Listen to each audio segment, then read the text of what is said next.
Šeit es esmu salicis 3 datorus. Pieslēdzam cietu daļiņu analizatoru, skatīties 0. Draudzīgs čips Stage 1 DPF filtram ekoloģija.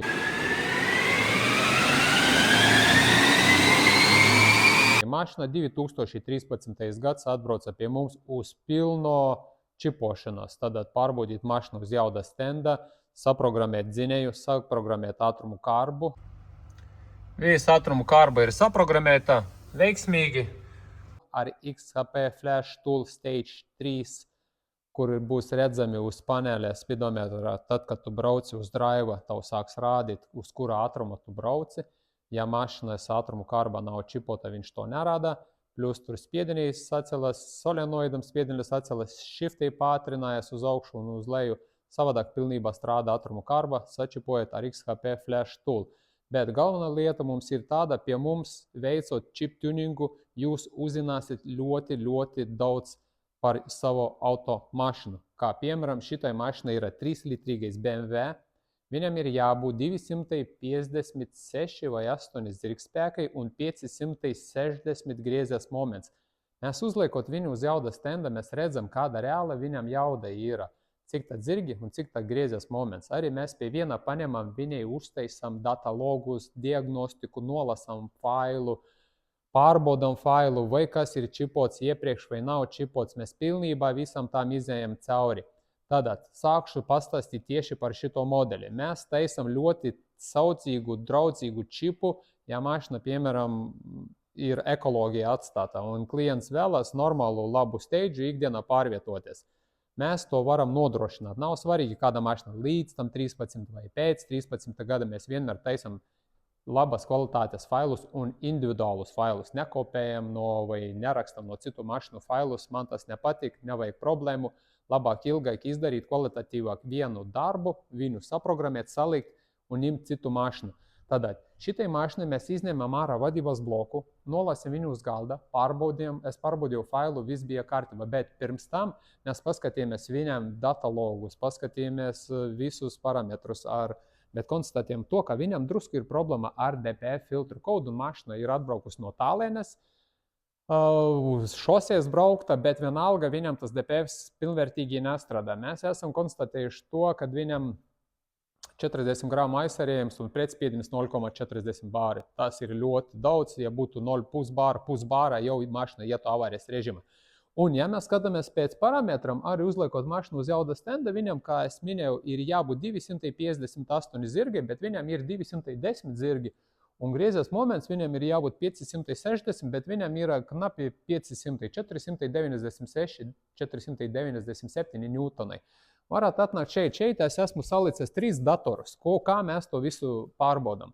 Šeit var redzēt šī datorā reālos tos parametrus, jaudas.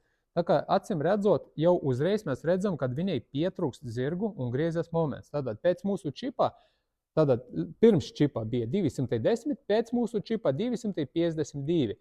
Griezes moments bija gandrīz 500, tagad 550 var teikt. Tālāk, šeit izskatās mums datalogi, kā izskatās tā visa programmēšana. Ko mēs šeit redzam? Šeit mēs ļoti daudz ko redzam, apgriezienus, temperatūras, gaisa sistēmu, turbīnas, pieprasītais, aktuālais, kā degvielas sistēmas sūknī strādā vai spēj piebarot motoru ar degvielu, interkūleris vai pareizi darbojas, un visos pārējos parametrus. Tā, piemēram, mēs varam šeit apskatīties tagad. Šitai ir oriģinālais fails, un viņam ir turbīnas, piemēram, spiedinis 1,760, pagaskatīsimies. Es apskatīšu šeit sākumā, atversim no jaunam, un lai mēs visu to pārbaudītu, mēs aizveram šitos ciet, šitā aizveram ciet, un tagad atveram, kur ir oriģinālais. Šeit ir oriģinālais, tad sākam no oriģināla. Internets tolītās ielādēsies. Tā, labi, kamēr ielādēsies šeit datalogi, es parādīšu šitos datalogus uz otro datorā.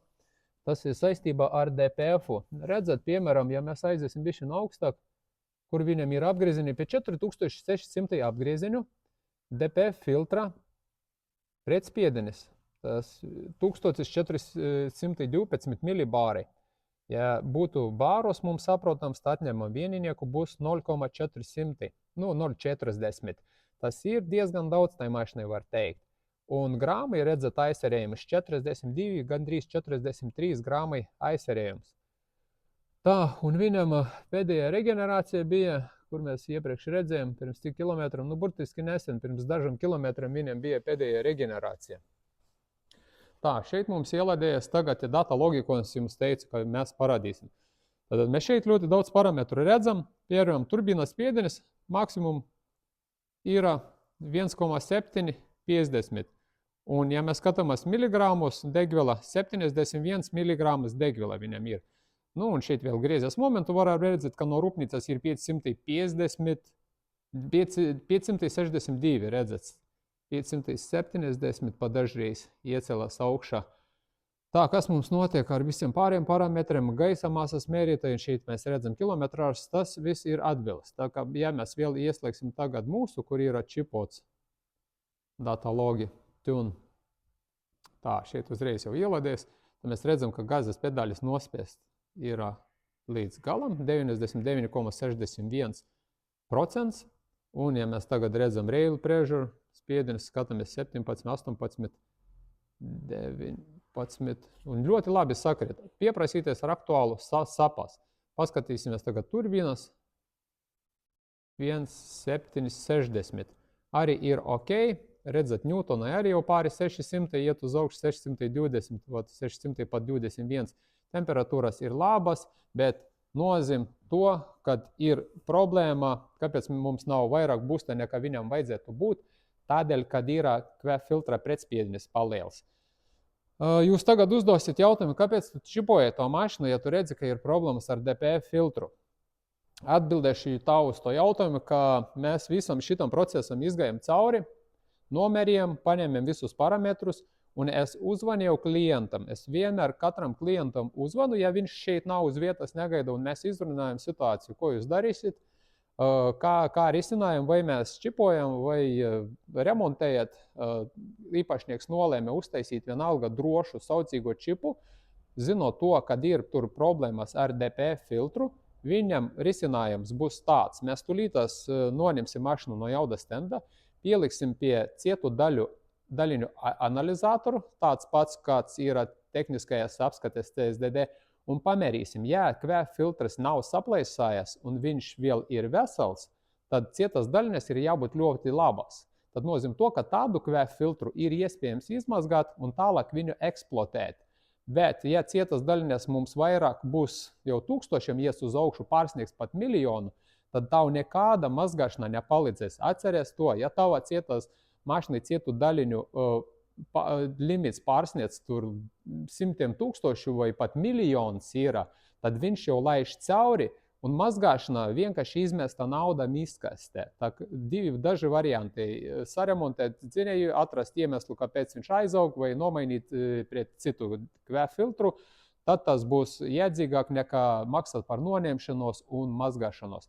Tā kā īsi tāds video par to saprašanos, kā mēs kvalitatīvi taisam chip tuningu, ne tikai tā, kā, piemēram, nolasi, ieraksti un aiziet, bet arī ar data logiem, ja klients prasa arī jauda stendu, ja viņš negrib pie mums likt uz jauda stenda piemaksāt tos 50 eiro vai 60, ja tikai jauda stends, tad mēs vismaz uztaisam diagnostiku vai izbraucam uz ceļa un arī paņemam data logus un paskatāmies, kā tā mašina uzvedas pirms čipošanas un pēc čipošanas. Lūk, tāds īsts video, tā kā dzinēja čipošana, diagnostika, data logi ar auteļu, autotuneru, autočip mūsu kompānija, 4x4 sinhronizētais jauda stends. Un, protams, tulītās vēl paskatīsieties, kādas būs cietas daļiņas tai mašinai, vai viss ir kārtībā ar DPF-u. Braucam pie cietu daļiņu aparāta. Tad DPF filtra mazgāšana. Ja mēs uztaisījām diagnostiku tam bembim un pretspiediens gandrīz pusbāra 0,4 pretspiediens 0,40 millibāri un aizsarījums 43 grami laikam bija, bet mēs nulle. Viņš nelaiž cauri. Tas ir ļoti labi. Ja pretspiediens liels, met dažreiz kļūdas uz DPF-u un analizators rāda nulle, tad var mazgāt QF filtru. Bet, ja izplūdes sistēma ir melna un cietas daļiņas pārsniedz limitu, tur 100 000 vai tur miljoniem sāk rādīt, tad nekādas mazgāšanas, atceries, nekādas mazgāšanas. Var paskatīties izplūdes sistēmā, mašinai tagad motors rūc, šeit nav nekādu pelnu. Ja mēs paņemsim sodrus, redzi, ar pirkstu, nav vispār, bet nākamajai mašinai, ja tu pārbaudīsi kādu mašinu vai gribi iegādāties pirkt mašinu, pabrauk vienkārši ar pirkstu un parādīsies melni sodri, tad viss, kas nekādas mazgāšanas, aizmirst vispār par mazgāšanu, izmesta vienkārši nauda, izteriek to naudu kaut kur liekderīgi, nevajag terēties, tā kā atcerēkieties par to kvēfiltra mazgāšanos. Tā kā tai mašinai tas kvēfiltrs vēl būs iespējams saglābt, viņš nav saplaisājies, nav izurbts. Protams, viņš taisa pretspiedini, nevar attīstīt pilnvērtīgu jaudu, bet sakārtojot, izmazgājot un pareizi eksploatējot un ielējot iekšā pareizo eļu ar C3 apzīmējumu, vēl var pavilkt labi. Tā kā tā atcerieties. Jauku dienu jums visiem. Čau!